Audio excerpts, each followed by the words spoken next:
Граѓаните кои што живеат во станбени објекти најчесто имаат поплаки за комунални проблеми, информираат надлежните од секторот за инспекциски надзор. Кумановци сметаат дека станбените управители треба да поведат иницијатива за секој проблем, но напротив, иницијативата треба да почне од станарите, преку надзорните одбори за да се надмине проблемот.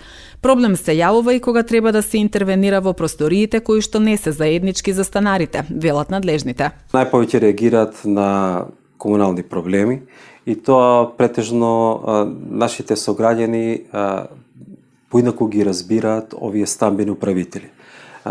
Смета дека станбен управител, кога ќе го најдува дека станбен управител е тој што ќе треба да води иницијатива да им ги решава проблемите. Обратно.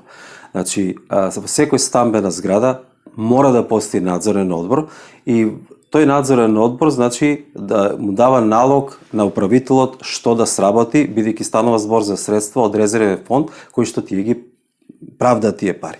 Друго е она редовен фонд каде што имаме струја, вода и така натаму. Сега најголеми проблеми настануваат кога ќе имаме проблем помеѓу станови кои што не се заедничка просторија. Тука настанува проблем затоа што сепак станбен управител не може да реагира во приватна собственост. Понатаму имаме неразбирање, еден вид од самите станари, кога ќе дојде станбен управител да го реши, да кажеме, од водоводна цевка или нешто што ми оди по вертикала, за да го санира проблемот, тие не дозволуваат да влезе мајстор, или има проблеми кога се напуштени, кога што никој не живее во тие станови. Сега навистина не знае како да се интервенира внатре, а тоа пак не е решено во законски.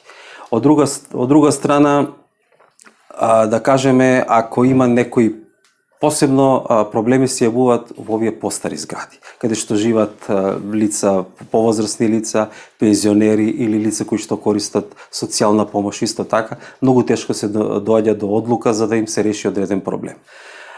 Во последни 2 години најголеми ние што имаме овдека поплаки, тоа е за промени на кров. Така да, согласно закон, 50+1 собствениците на станбени на станови додека ако одлучат да се смени кров, тогаш се почитува таа одлука и така натаму, но овие помали згради, бидејќи резервен фонд им е многу мал, така да тие посуштински проблеми не може да ги решат. Од секторот за инспекциски надзор сметаа дека законот за домување може да се допрецизира, да се измени, но секако го поддржуваат законското решение со станбени управители. Иако јас живеам во стан, јас го поддржувам овој закон, затоа што додека немаше овие управители на станбени згради, едноставно мораше да се најде некој доброволец кој што ќе собира пари за струја и така натаму за заеднички проблеми, и тоа одеше многу тешко. Сега има проблеми во реализирање на овој закон, но затоа ние бевме заедно со инспекторот за домување, бевме неколку пати на работилница за измена на овој закон. Да, треба да се дополни овој закон, да се допрецизира. Исто така ние како општина Куманово дававме предлог да се зголеми тој бод каде што ќе биде зголемени средства во резервен фонд. Реално, имаме поплаки дали од самите станари, од станбени згради овдека кај нас во инспекција, и ако тоа не е работа за инспектор на домување, ние ги вклучуваме, односно предметот го даваме на други инспектори. Тука се вклучуваат и комунални инспектори, се вклучува и градежна инспекција, се вклучува и инспектори за заштита на животна средина.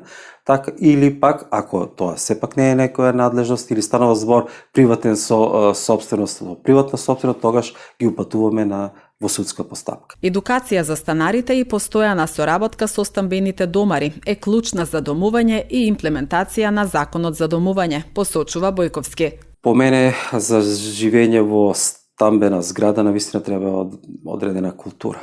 Едукација, дали треба, што, како би требало, ние сме за тоа. Ние имаме постојано нашиот инспектор за домување прави такви состаноци со станари, со овие што се управители, така натаму. Тешко оди, навистина тешко оди тоа, но може би некое другачие законско решение. Во Куманово 305 згради имаат стамбен управител. Еден стамбен објект има регистрирано заедница на станари, а за останатите згради се очекува допрва станарите да се договорат за ангажирање стамбен управител. На територијата на општина Куманово за реализација на законот за домување се грижи еден инспектор.